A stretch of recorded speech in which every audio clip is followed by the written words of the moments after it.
நாயகன் மீண்டும் வரான், எட்டு திக்கும் இசைதானே. இந்த வரியை கேட்கும் போதெல்லாம் எனக்கு இந்த 3 மனிதர்கள் தான் எப்பவுமே ஞாபகம் வராங்க. அதனால தான் அடிப்படை நாயகன், ஆசை நாயகன், அதுக்கப்புறம் கடைசியாக நம்மளோட தன்னம்பிக்கை நாயகன்.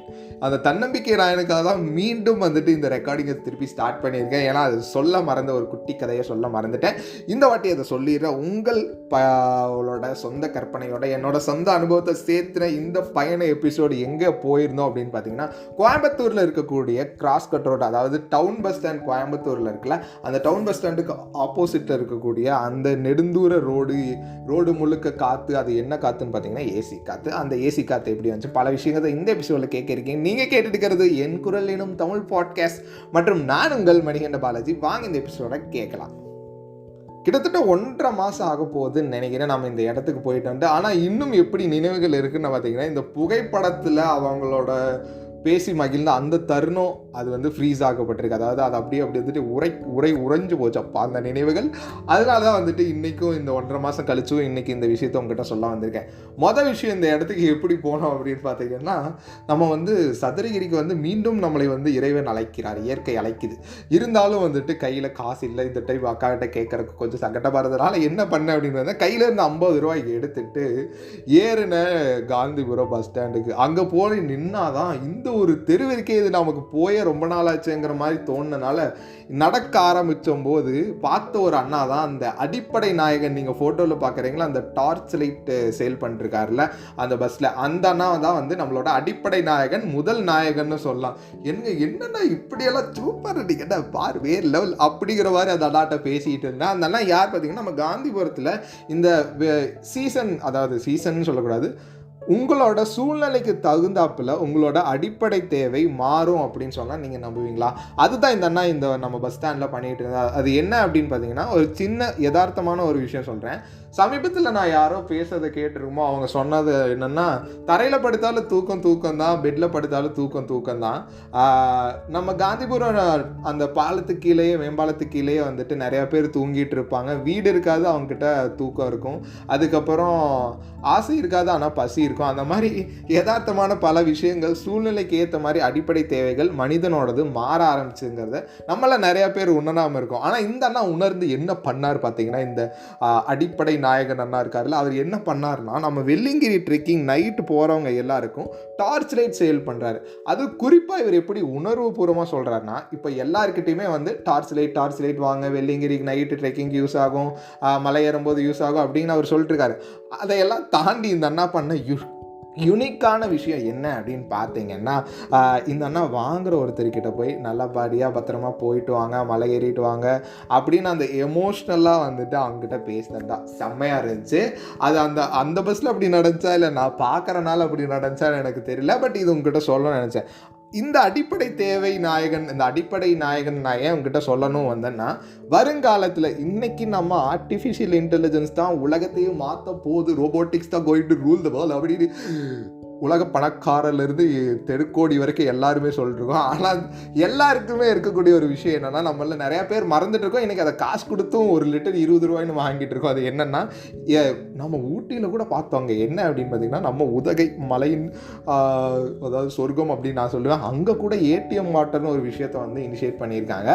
அந்த மாதிரி ஏடிஎம்மில் காசு தடகை எடுத்துகிட்டு இருந்த பின்ன தண்ணி எடுக்கிறவங்க மாதிரி இந்த அடிப்படை தேவை இருக்குல்ல, அடிப்படை தேவையான இந்த தண்ணீர் மாதிரி ஒரு விஷயம் உங்களோட பிஸ்னஸில் இல்லை உங்களோட ஒரு ஐடியாவில் வந்துச்சுன்னா, இந்த தண்ணியை சொந்தமாக்கிறதுக்கு பல கார்ப்பரேட்ஸ் வந்துட்டு ஒர்க் பண்ணிட்டு இருக்காங்க.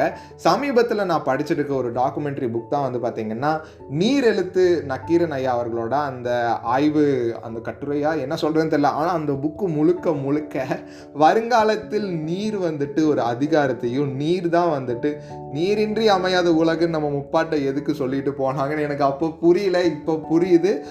மோஸ்ட் காஸ்ட்லியஸ்ட் திங், அதாவது தங்கமெல்லாம் என்னங்க, தங்கமும் எண்ணெயும் சேர்ந்தா ஒரு விலை இருக்குல்ல, அதாவது பெட்ரோலை சொல்கிறேன், தங்கமும் எரிபொருளும் சேர்ந்த ஒரு விலை இருக்குல்ல, அதுதான் வருங்காலத்தில் இருக்கக்கூடிய தண்ணிக்கான விலை.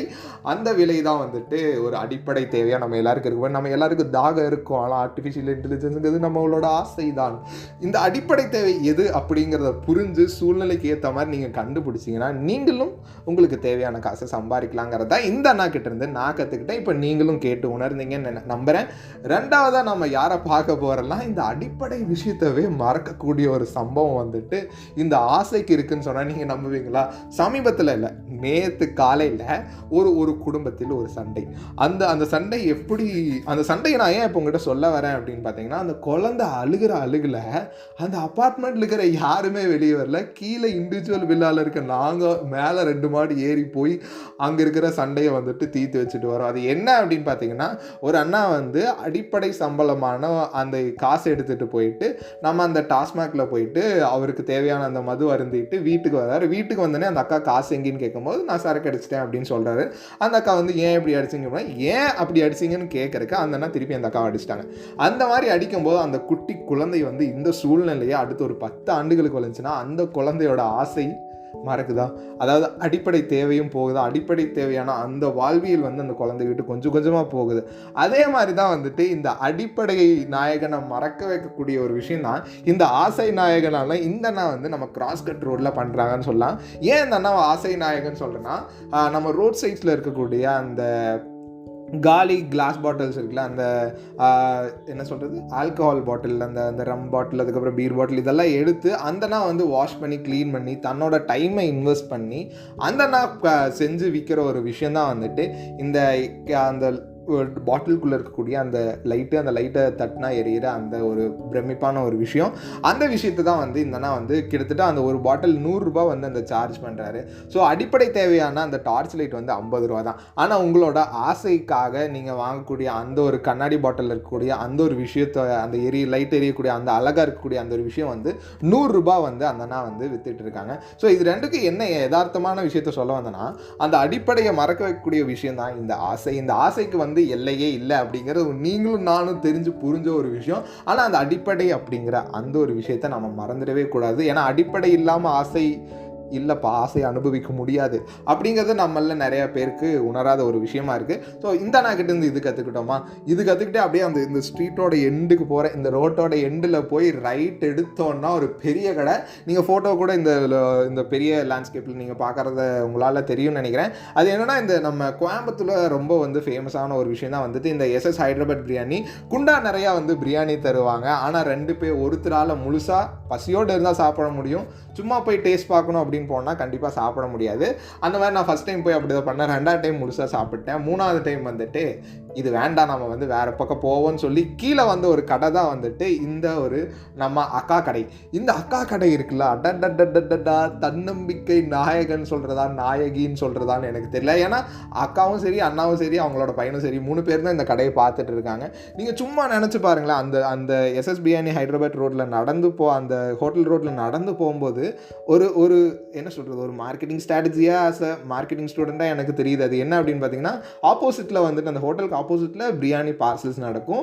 ஸோ அந்த பார்சலில் அவங்க தட்டில் அந்த ரோட்டில் நடக்கிறவங்களுக்கு அந்த ஸ்மெல்லு அது எல்லாத்தையும் தாண்டி தன்னை நம்பி கிட்டத்தட்ட ஒரு 15 வருஷமாக இந்த தள்ளுவண்டி கடை வந்து அந்த இடத்துல இருக்குன்னா நீங்கள் எத்தனை பேர் நம்புவீங்க தெரியல. நான் போய் பார்க்கும்போது அந்த இடத்துல இருக்கிற கூட்டம் மேலே நம்ம அந்த ஹைதராபாத் பிரியாணி வர வரைக்கும் நம்ம வந்துட்டு கிட்டத்தட்ட ஒரு 10-15 நிமிஷமும் எனக்கு தெரிஞ்சு ரொம்ப ரஷ்ஷாக இருக்கிறப்பெல்லாம் பிரியாணி கிடைக்குமா அப்படின்னு ஏங்கிட்டு இருக்கிற தருணத்தில் இவங்களோட தன்னம்பிக்கையை மட்டுமே வச்சு கிட்டத்தட்ட அழகாக ஒரு இட்லி, தோசை, அதுக்கப்புறம் சப்பாத்தி, இந்த ஒரு அடிப்படையான மக்களுக்கு தேவையான ஒரு விஷயத்தை அவங்க கொடுக்கும்போது 15 வருஷமாக இந்த இடம் அந்த பெரிய விஷயம் இருக்குல்ல. என் கசின் இப்போ அவனோட கண்டென்ட்டில் சொன்ன ஒரு விஷயம் இருக்குல்ல, நைக் இருக்கும்போது தான் பூமா வந்தாங்க, பூமா இருக்கும்போது அடிடாஸ் வந்தாங்க. இந்த மாதிரி ஒவ்வொரு பெரிய ஜாம்பவான்கள் இருக்கும்போது தான் ஒரு சின்ன விஷயம் இனிஷியேட் ஆகி அது வந்துக்கிட்டே இருக்குது. அதுக்கு எல்லாத்துக்கும் மிக முக்கிய காரணம் இந்த அக்கா, இந்த அண்ணா மாதிரி அந்த தன்னம்பிக்கையோட நீங்கள் எந்த ஒரு விஷயத்த ஸ்டார்ட் பண்ணாலும் தம்பிடா தங்கச்சி நீங்கள் வாழ்க்கையில் தோக்கறதுக்கு வாய்ப்பே கிடையாது.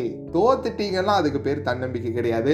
ஏன்னா தன்னம்பிக்கைங்கிறது என்றுமே நமக்குள் என்றும் என்றென்றும் நமக்குள்ளே இருந்துக்குது. நீங்கள் தன்னம்பிக்கையோட முன்னாடி வந்து எந்த ஒரு விஷயத்த செஞ்சாலும் தானாக அது உங்களை தேடி வருமப்பா. இந்த ஒரு விஷயம் இருக்குல்ல, என்ன விஷயம், இந்த தன்னம்பிக்கை சொல்லும் போது தான் வந்துட்டு நம்ம அந்த இந்த ஒரு விஷயம் வந்து எனக்கு தன்னை நம்பி எந்த ஒரு விஷயத்தை ஆரம்பித்தாலும் அது வந்து தானாக நடந்தே தெரியும். ஏன்னா வந்து இந்த பிரபஞ்சமே உங்களோட இருக்குல்ல.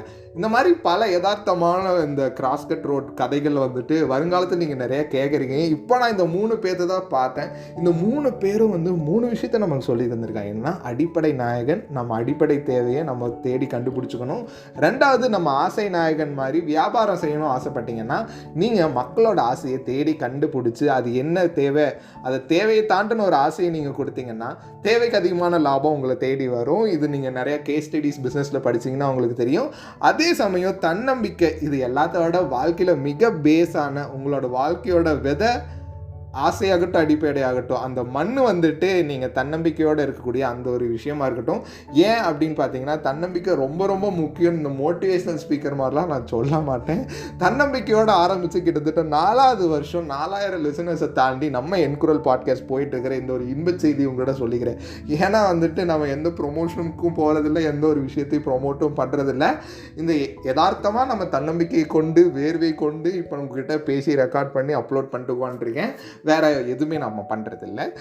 ஸோ உங்களுக்கு இந்த தன்னம்பிக்கை தரக்கூடிய இந்த வந்துட்டு இந்த எபிசோடு இல்லை இந்த 3 நாயகன்களை யார் உங்களோட ஃபேவரெட்டுன்னு நீங்கள் கீழே இருக்கக்கூடிய கமெண்ட்டில் சொல்லுங்கள். அதே சமயம் நம்மளோட என்குரல் பாட்காஸ்ட்டில் இப்போ புதுசாக ஒரு விஷயம் ஸ்டார்ட் பண்ணியிருக்கோம். அது என்ன அப்படின்னு பார்த்தீங்கன்னா ஒன்றா போகலாம் அப்படிங்கிற ஒரு விஷயம். ஸோ அடுத்த எபிசோட் பருவதமலைக்கு நம்ம ஒன்றா போயிருந்தோம் சென்னை வாசிஸ் கூட. அதை நம்ம வந்து முழுக்க கேட்க இருக்கோம். அதை கேட்க இருக்க நீங்கள் வந்து ஒன்றே தான் பண்ணணும். ஃபாலோ பண்ணலாம், ஃபாலோ பண்ணிக்கோங்க. சப்ஸ்கிரைப் பண்ணலாம், சப்ஸ்கிரைப் பண்ணிக்கோங்க. கொஞ்சம் வளரிட்டு மன்னித்து விடுங்கள். மீண்டும் அடுத்த எபிசோடில் உங்களை சந்திக்கும் வரை உங்களிடமிருந்து விடைபெறுவது உங்கள் மணிகண்ட பாலாஜி. நன்றி, வணக்கம். தன்னம்பிக்கையோடு இருங்க, அடிப்படையை கண்டுபிடிங்க, ஆசையை குறைச்சிக்கோங்க. ஆசையை குறைச்சிக்கிறத விட ஆசை எது படுறோம் அப்படிங்கிறத தெரிஞ்சுக்கிட்டிங்கன்னா உங்களோட ஆசை உங்களுக்கே குறைய ஆரம்பிச்சுக்குன்னு ஒரு குட்டி கருத்தையும் சொல்லிவிட்டு அன்பால் நாம் அன்பிற்காக நாம் இதோடு இந்த எபிசோட் முடிகிறது. நன்றி, வணக்கம்.